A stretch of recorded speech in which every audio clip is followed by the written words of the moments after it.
Thank you for joining today's presentation entitled Using the Force Managed Services for Application Security Testing. My name is Marie Peters, and I will be moderating today's session. It is now my pleasure to introduce today's presenters. Scott Crawford, Research Director of the Information Security Practice at 451 Research, where he leads coverage of emerging trends, innovation, and disruption in the information security market. Well known as an industry analyst covering information security prior to joining 451, Scott's background includes experience both as a vendor and as an information security practitioner. Joining Scott today is Brian Mizell, VP of Operations at Cigital. Brian has spent the last 25 years building and engineering solutions to help solve complex problems. While at Cigital, Brian has focused on educating and helping clients meet their software security goals and overseeing global operations for the company at various positions, including the expansion of Cigital's Managed Services program. Scott, if you're ready, I'll hand things over to you. All right, Marie, thank you very much, and thank you everyone for joining our event today. Application security testing remains a primary focus of security operations for a lot of organizations. But part of the experience I bring to this event today is, as Marie mentioned, I've been on the practitioner side. I've also been on the vendor side, where I've worked with one of the world's largest managed security services providers. And one of the things that was consistent about both aspects of that experience is that so often, so many security managers tend to feel like they're fighting a battle all by themselves. It goes back to the days when I was a CISO, when one of the issues with the job is you were effectively hired to wear a bullseye on your back when you get right down to it. There wasn't a whole lot that was known about, standard practices, procedures for, managing security and IT. But you were always available if something happened. It was one of those classic scenarios where if nothing happened, you never heard anything about it. It meant you were doing your job, but you never heard much. But if something did happen, then guess who's wearing the X on their back? Well, things have changed since then, obviously. I mean, security has become much more of a board-level conversation now in a lot of organizations. And yet a lot of practitioners still feel somewhat alone. It's not as if they're totally alone in the field. Obviously, the RSA conference coming up next week is the largest in the industry, and it's going to be one of the largest such event gatherings of RSA in its 20-plus year history. But still, you have trouble finding the right people, the right expertise, finding the right support for your management. And so, one of the things that we see pretty commonly in the service provider side of things is just how much help and how much resource the average security organization can really use in terms of reinforcing their story around best practices and providing the help they need. So if you feel like you're alone in the security universe, in fact, you're not. And in fact, your concerns really are shared among your fellow practitioners around the industry. In our research here at 451, as we look at this, and we do look at the sense of the enterprise every quarter, the thing that rises to the top pretty consistently, obviously, is concern about the adversary, which always comes up, or pretty nearly always comes up as the number one concern. But it's not as if it's not as if compliance lets you forget about it. I mean, compliance requirements remain the number one concern for getting things done, if you will. It's the checkbox mentality that really forces organizations to see to the things that they have to do, and can be used as an advantage by security practitioners, of course, to gain the type of budget that you need to do the job that you want to do. So it's not as if you really have much of a choice either way, or the business has much of a choice either. You're required to comply with certain initiatives in order to demonstrate your efforts. But going beyond that, when we look at some other aspects of concern, we asked, in the past year, we've asked organizations about their concerns within the business. And the organizational roadblocks they face kind of lead to this feeling like that I was alluding to earlier, as far as feeling like you're alone.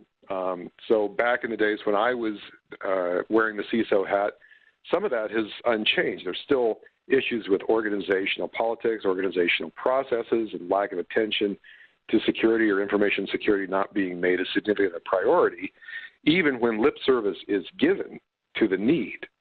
Still a pretty significant concern. Shows up as number 2 in our fall survey. Staffing remains a pretty significant problem, and this is no news to any of you who have been wrestling with this for the last couple of years or more. And it's not as if, there aren't people who are willing to come in at an entry level. In fact, if anything, Hollywood's done a fantastic job of painting an attractive picture for the type of person who is drawn to our business. The issue is really one of expertise and experience, because the more that builds, the more valuable those personnel become. And you may find that you have great people, but you only have them for a couple of years or so at the most. So not just finding, but cultivating and retaining qualified personnel is also a pretty serious issue in the enterprise. Budget also remains a concern, in spite of the fact that we've seen budget attention given to information security. Certainly can't be escaped from headlines as well as compliance initiatives. But for a number of respondents, how far can you go? I mean, how much do you want to spend? One of the things that we battle upstream against is the notion that security is not a profit center for the business. Typically, it's something that has to be done. And even though it's a highly visible issue, we find ourselves fighting battles with strategic priorities in the business to fight a fairly open-ended number of issues and concerns facing us in the threat landscape and beyond. So you're not alone in those aspects of rising to the challenge as well. When it comes to protecting web applications, now this is, as I mentioned earlier, a very important aspect of security management for organizations, particularly those who really depend on web applications as the lifeblood of their business. That doesn't necessarily mean outward-facing applications, or it doesn't necessarily mean if you're in the retail segment, for example. It could be your internal applications on which, the processes of your business ultimately depend.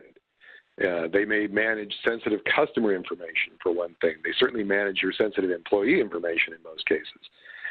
And adversaries know that businesses depend on these applications. In fact, if you look at this past year's Verizon Data Breach Investigations report, the most common threat to web applications was organized crime, with financial gain being the primary motive. To the extent that 3/4 of all web app compromises are opportunistic, so not only are web apps an attractive target, they're sufficiently exposed that opportunistic attacks are successful enough to sustain the interest of organized crime in continuing to exploit them. So it has to be a top priority for most businesses, even if you don't necessarily depend on web applications for direct generation of revenue in retail, for example. And yet, organizations still struggle with web application security testing, despite the fact that the technologies for testing have been out there for some time, some years now. Organizations still complain about the lack of features and functionality with some testing tools, the cost of them obviously being an issue. Having to make the capital investment not only in the tools but in the expertise just factors into the challenges that organizations face in fielding both budget for technology and budget and support for expertise. The complexity of these solutions is another matter as well, too, which leads to issues with technical support and usability. So no matter how important it is to protect these web applications, no matter what your business is, you, like many others, face the challenges in making sure that the assessment of these applications to be reasonably secure is not a minor concern. So just to summarize, most organizations, not just you, face long odds in dealing not only with security management generally, but with the specific issues of web application security testing, fielding the right personnel to do it, fielding the right tools, supporting them and maintaining them over time, in the face of organizational constraints on support, both support for security as a primary business concern, as well as support for the tactics of finding, retaining personnel, supporting, procuring, deploying, and supporting the tools, and managing all that over time. How do you do that and still earn the confidence of the business, particularly when your efforts are scrutinized as contributing to cost centers and not necessarily contributing to the strategic priorities of the business? How do you make that business case to tackle those odds with your business? Well, one of the things that you can think of, and it should be something that's high on everyone's list when considering issues with application security testing, is to consider managed services for web app security testing literally as a force multiplier. Now, we've used the Star Wars theme with the theme of this webinar today, but the fact of the matter is, if what you're facing is issues with tool use, tool deployment, the capital expense and investment, not just one time but ongoing, but also the personnel expense of finding and securing the right expertise who knows how to use the tools properly, you really need to consider ways to affordably manage that investment. Managed services for web app security testing provide this expertise, and they provide it on demand. Can certainly help offload the cost and management burden of the tools themselves and help you shift some of your precious capital expenditure into operational expenditure when you engage the support of experts focused on this field. And among the other things to consider is it's not just the issues you face with web app security testing today. It's also trends that are starting to reshape the nature of software testing in general. For example, the growing impact of the DevOps movement and continuous integration. Particularly with web applications, do we see this becoming more and more manifest in businesses today. Not just if you have a web presence, but if you're also using, cloud resources, for example. There's this notion of continuous deployment, continuous modification, updates, and changes to web applications that doesn't exactly fit with conventional models of non-web software. So having an expert resource that you can turn to approach these challenges on a more continuous basis ought to be considered as part of your strategy thinking going forward. In terms of the expertise, this is the one area where web app testing services can provide, it's probably the most recognized area where they can provide assistance. So getting back to what I was saying earlier, security expertise is hard enough just to find and retain, but you need, with web app security testing, a specific skill set. It must be knowledgeable and literate in the tools, know exactly what to look for and how to look for it to get the right results. One of the biggest issues with any aspect of security testing is the generation of false positives and the creation of an overwhelming amount of data. Your job, on the other hand, is to find what's most actionable in that data and to take action on the things that are the highest priorities or the greatest exposures. Doing that without developing the necessary expertise is going to have you spinning your wheels for a while unless you know exactly what you're looking for and how to turn down the volume on false positives so signals rise up through the noise of what you generate. Lastly, in terms of finding the necessary expertise, often organizations face seasonal issues or changing demands. You may face compliance deadlines at a certain point. You may face seasonal demands if you're in online retail around the holiday season.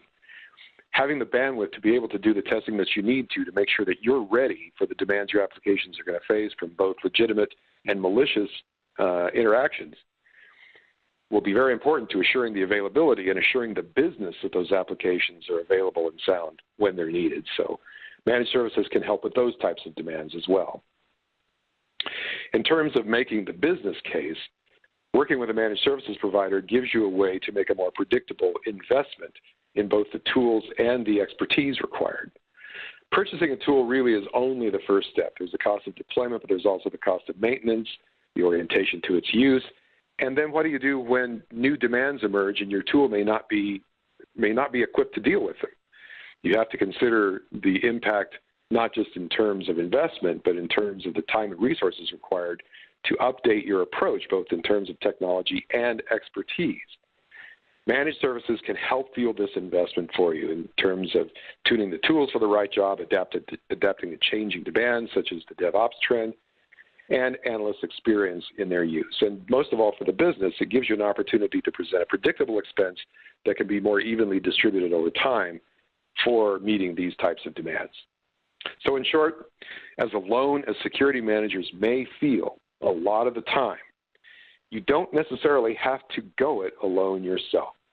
And considering application security testing, you can look to resources to be a force multiplier. There are services providers that focus specifically on this area to solve some of the most significant issues that organizations face around app security testing, like helping to deal with the largest volume of information the large volume that these tests generate and identifying the most actionable, most significant issues.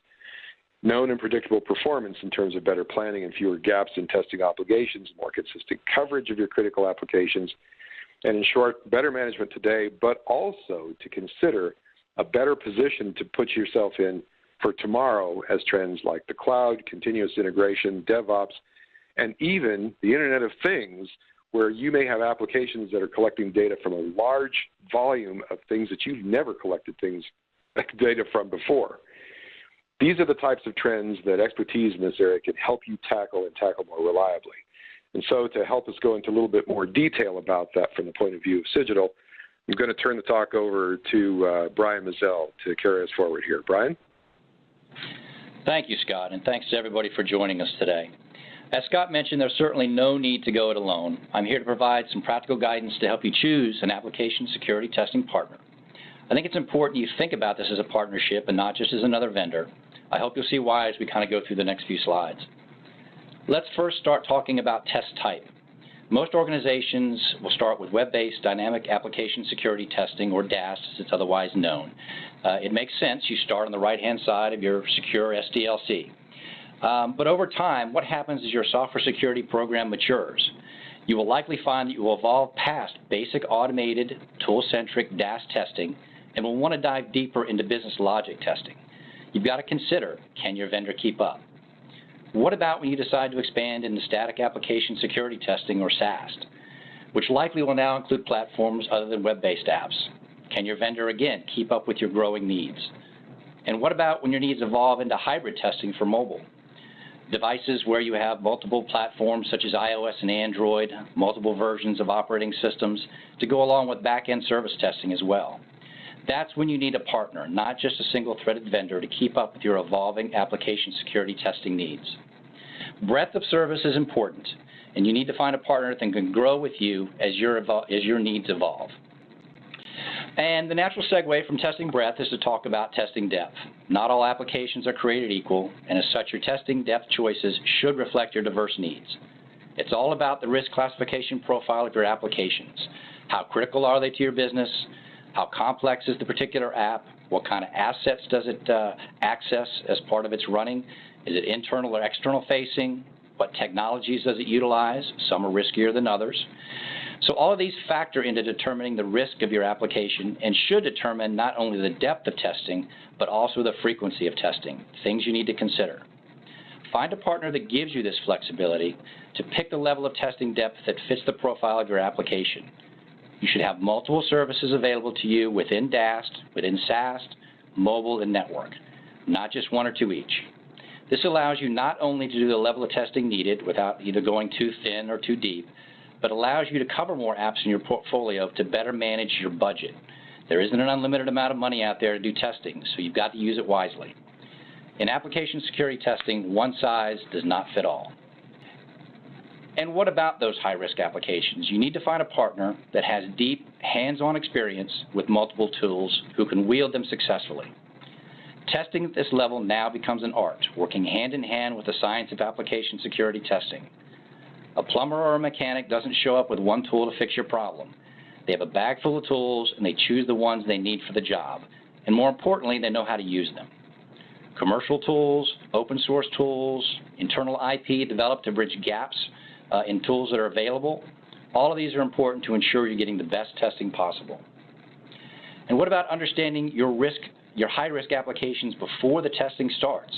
If you're going to do any testing that involves business logic, you need to find a partner who will spend the time to work with you before testing these critical apps to learn about them. Someone who will proactively have a dialogue to understand the technology, the architecture, the assets, the risks that we worry about the most. Not just dive in without any context. Someone targeting your high-risk apps does not just decide to hack you one day. They study your app over time. They understand how it is put together and what assets it has access to. They develop a strategy for a multi-step attack and put together a plan to accomplish. You want to make sure that your application security testing partner is also learning those things about your app so they can do they can dive deep into the testing and provide you with the most feedback in terms of their deliverables. And also think about how you'll interact with your application security testing partner. What model will you use for coordinating your testing? Do you want everything to flow through your central application security group? Do you want to give your dev teams direct access to submit their applications for testing based on your policy? Regardless, the process needs to support your organization. It needs to be intuitive and allow for changes to be made along the way as your schedules and priorities evolve, and trust me, they will. It also needs to provide you with updated status and an easy way to consume the final deliverables, whether it be online, downloadable in multiple formats, or the ability to export those results into your bug tracking system. All of these things are important to consider when choosing an application security testing partner. As the slide says, maximum functionality, minimum friction. Give yourself the ability to truly scale your testing process. An application security testing partner should also be able to provide you with a single pane of glass to manage your testing, the ability to look across your result sets to uncover trends and patterns, things that will influence the direction of your software security program. Should you adjust your training program as a result of the data? What about tools? Perhaps you should look at different IDE plugins and things for the developers, standards, coding guidelines. All of these things can help you develop an actionable plan to mature your program if the information is made available to you. It should let you drill down and look at subsets of your portfolio, perhaps by business unit, by technology, internally developed applications versus externally developed applications by an outside vendor. There's a wealth of information that could help you and your program take it in a new direction and provide great benefit to your organization. Scott mentioned this in exactly what he was talking about a few minutes ago, noise. More than anything, developers hate getting a large pile of test results full of false positives. They have to go through and look for the actual vulnerabilities. Tools are great, but they're prone to produce a lot of output, especially if their rule sets are not tuned correctly. Even then, your application security testing partner needs to review 100% of the results before presenting back to you a list of high-confidence findings that are correctly prioritized. We've seen it before. Developers lose confidence quickly and will stop reviewing results if they see it as a waste of time. Don't let anger lead to hate, which can derail your program. Software security is a full lifecycle conversation. It's not just about finding vulnerabilities. It's not just about fixing or remediating vulnerabilities, and it's not just about transferring knowledge to your developers about defensive coding techniques. It's about finding a partner that can bring it all together. Find, fix, educate. Your goal is to shorten the time to fix and continue to drive the concepts of defensive programming to reduce the reintroduction of vulnerabilities in subsequent releases. Find your Yoda who will help you realize the full potential of your software security program. At Cigital, we've learned these lessons over 20 years of focusing on application security. We review every finding before it goes into a deliverable. We assign a primary assessor, a secondary assessor, and a senior team member to perform technical oversight to ensure the completeness of testing based on our detailed runbooks, checklists, and approved tools for every level of testing we offer. We also have created a vulnerability database over our years of assessing applications that is maintained by our subject matter experts. Every entry goes through multiple reviews, so the guidance we provide is high quality and available to our consultants to contextualize in our deliverables. Cigital's application security testing solution is built on the security services we have developed over many years. We provide a breadth of testing services for DAST, SAST, mobile, and network. We have multiple levels of testing in each of these areas. We maintain a large global staff of highly trained security professionals with access to industry best tools and the know-how to wield them.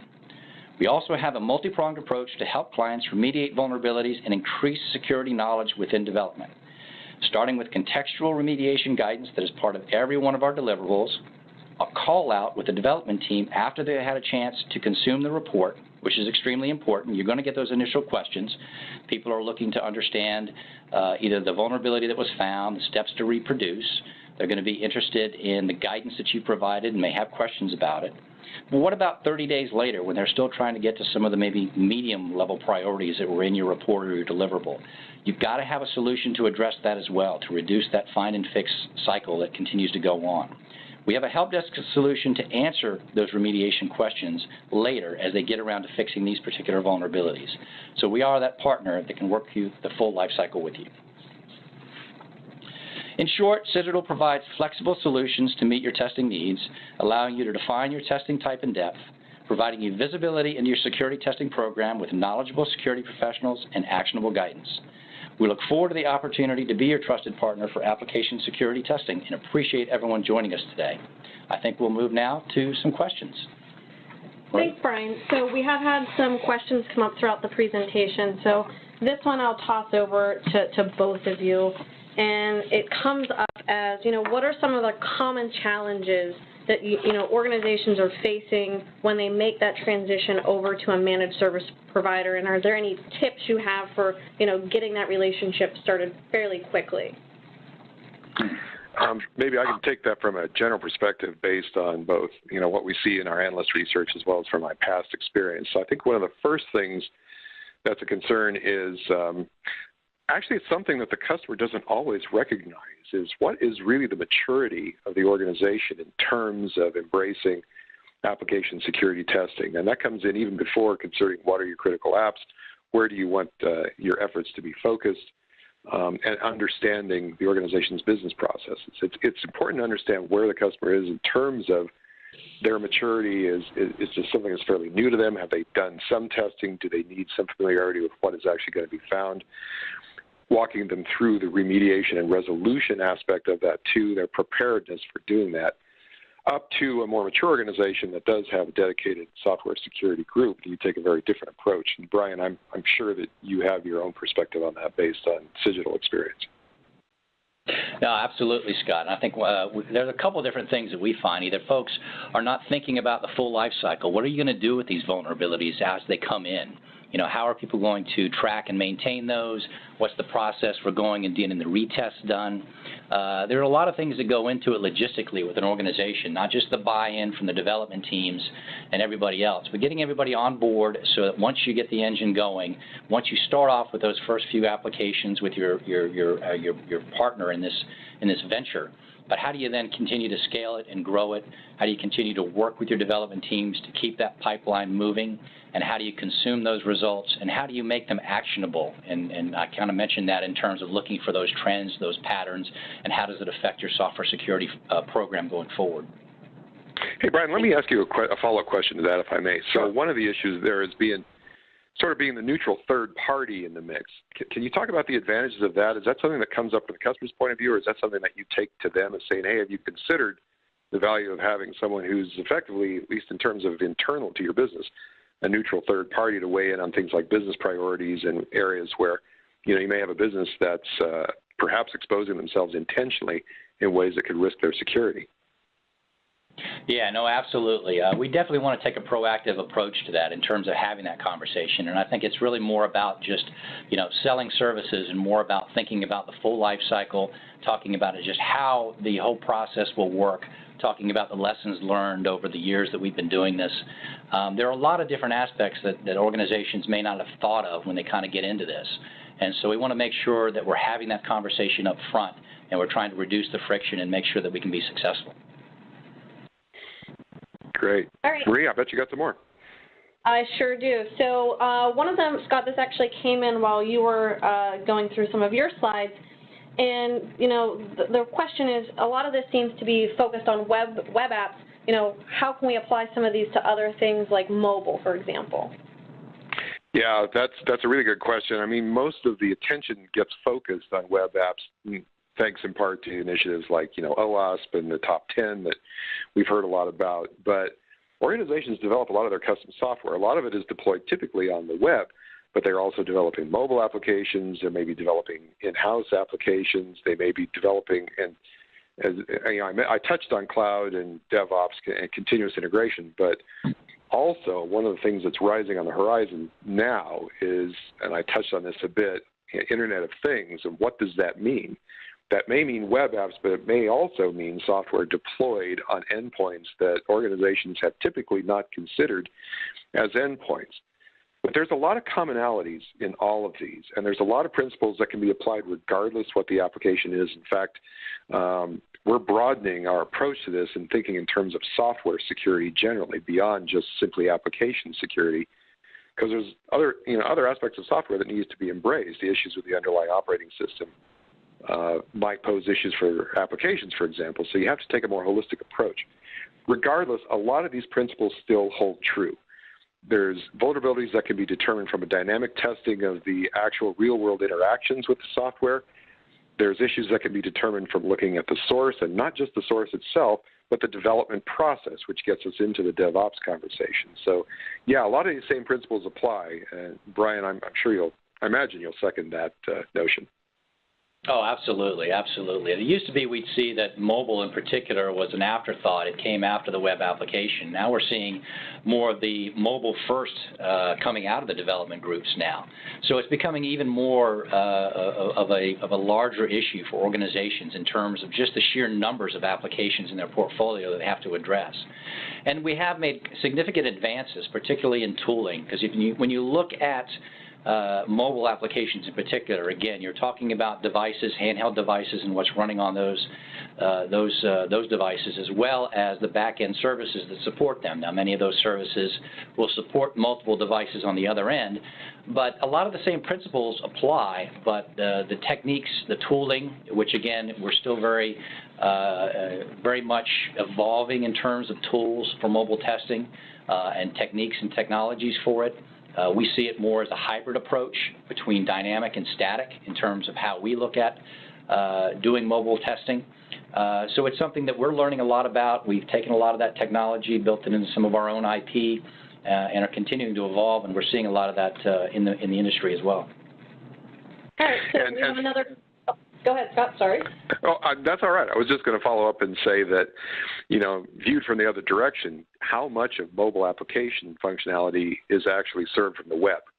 How much of mobile apps are, in fact, web apps? So not to turn the focus back on web apps per se, but, there are very few areas where the web doesn't touch on software and application development. But that said, the principles apply more broadly, even when it comes to things deployed specifically on endpoints. Sorry, Marie. Correct. Yep. All right, so another one is here. It's a little long, so bear with me.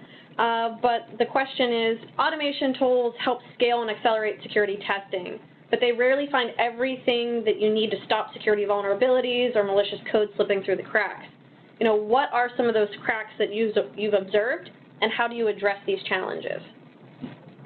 Ryan, I'm going to let you pick that one up first because you've got some hands-on experience you can talk about there. Yeah, that's fine. That's fine. No, it is correct. Automated tools are great. They allow you to do that first pass. They allow you to get through a large set of tests that can be run against the application and the different forms and fields that you have associated with them, and they'll give you some great feedback.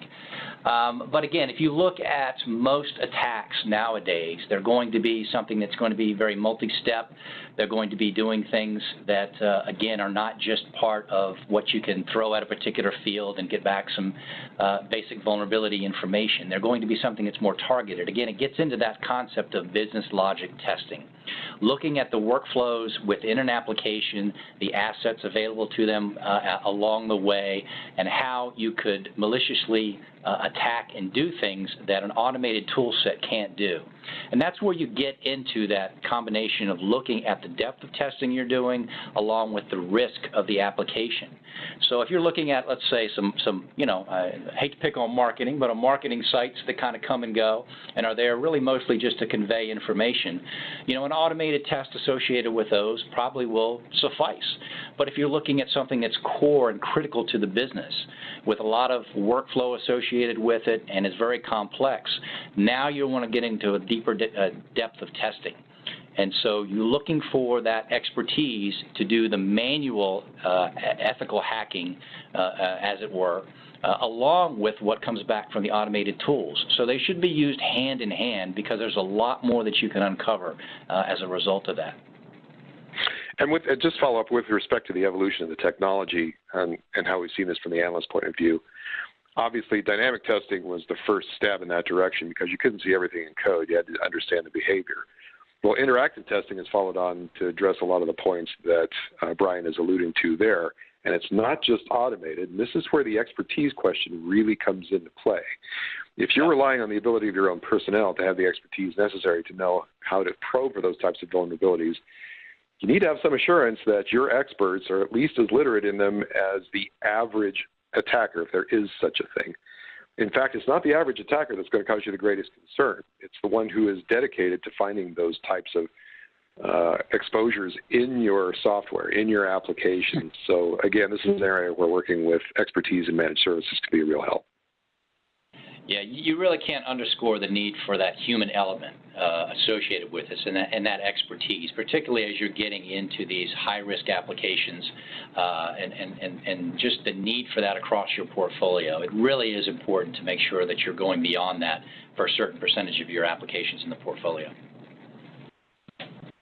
All right, so in some ways this leads us a little bit into the next question that's come up where the question is, we get a report back, we're currently using a managed services vendor, the findings really aren't prioritized and we see some of the same vulnerabilities come up over and over again.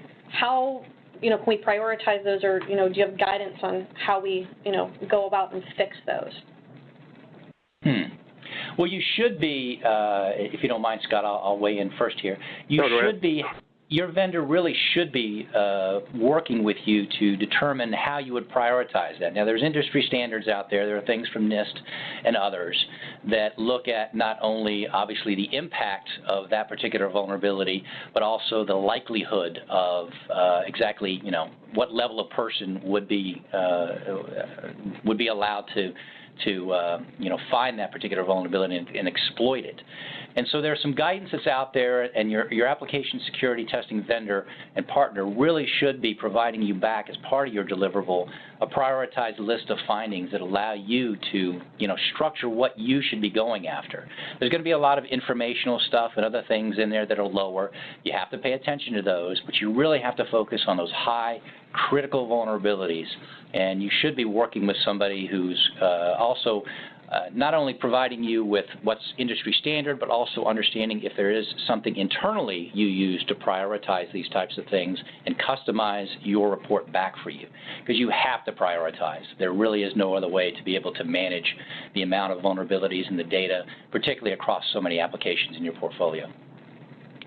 So a couple follow-on points to that, to what Brian was just describing there. One of them is remediation necessarily has to involve either your developers or your maintenance personnel.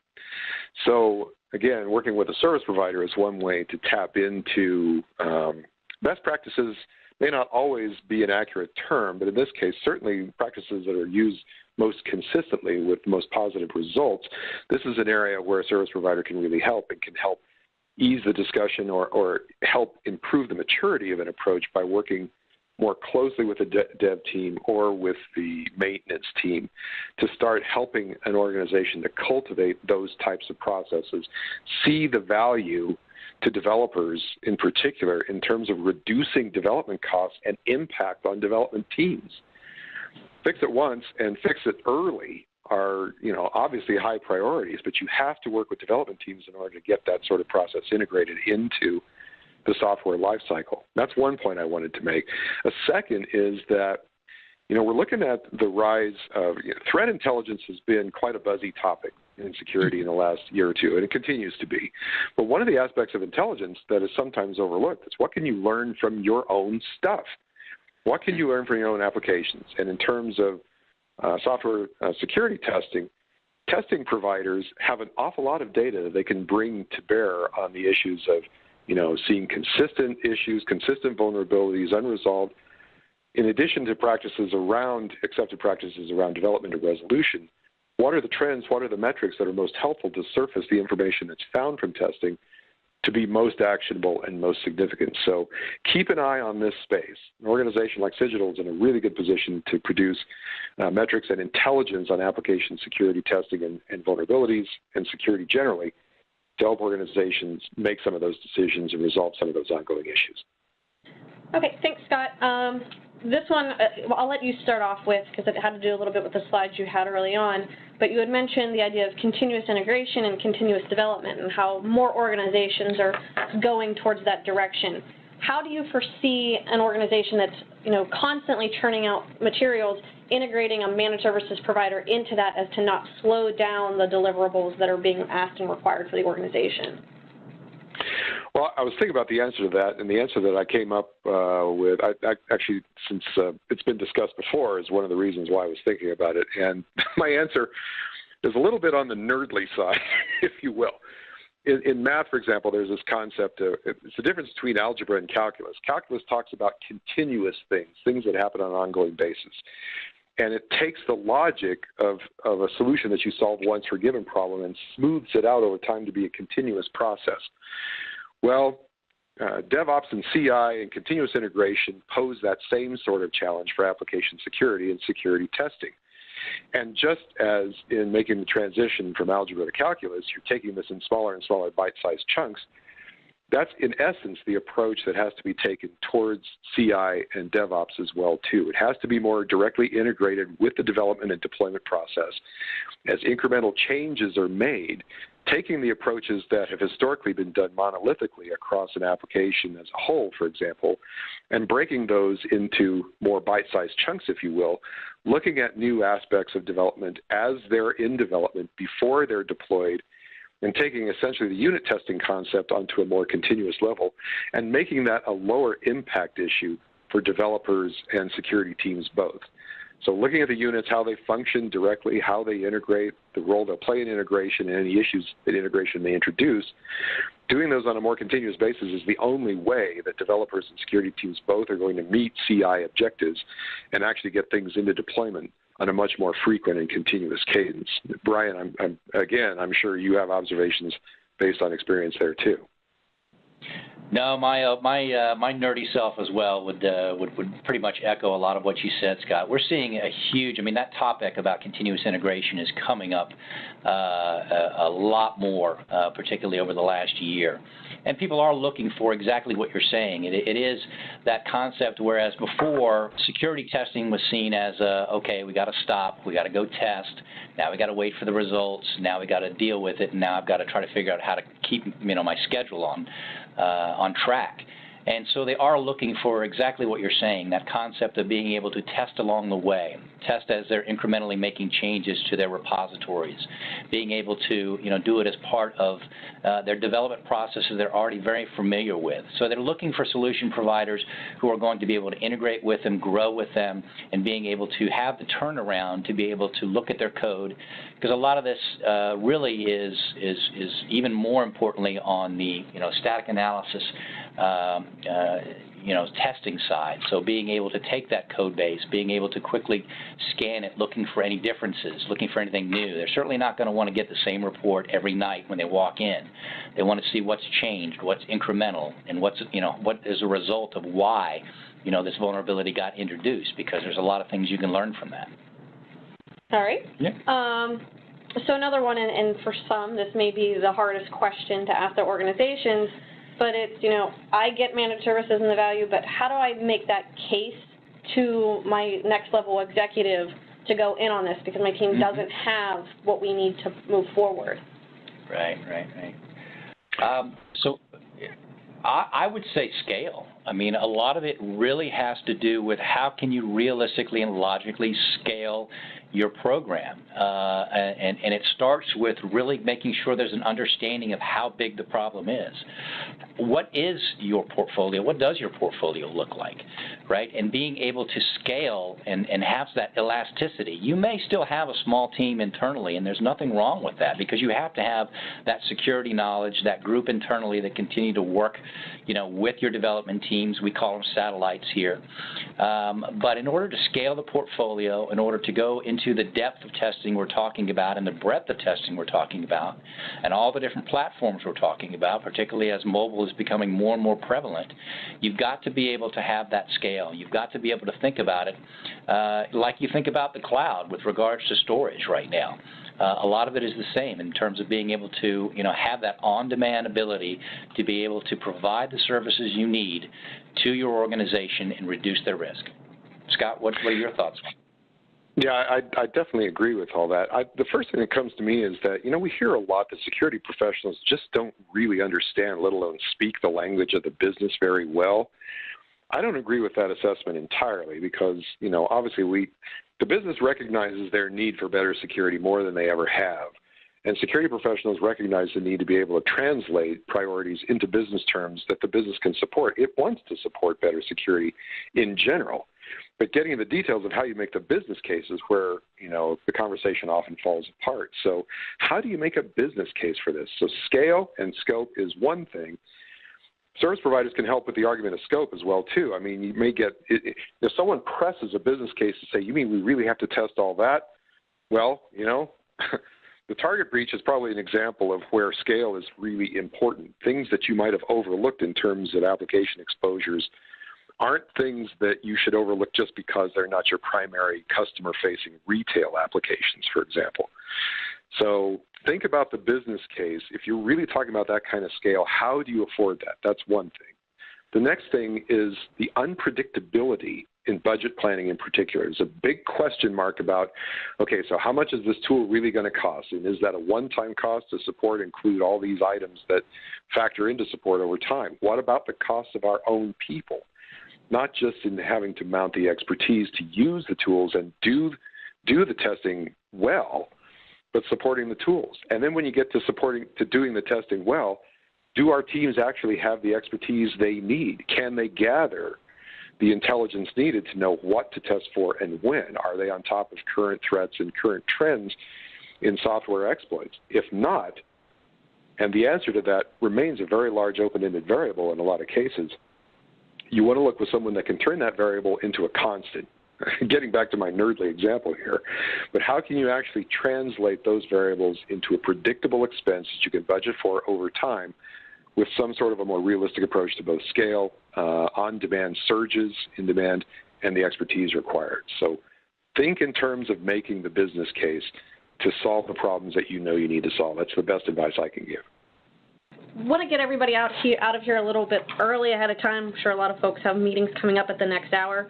But I do want to thank Brian and Scott for their time today, and for all of you who have stuck on the line with us.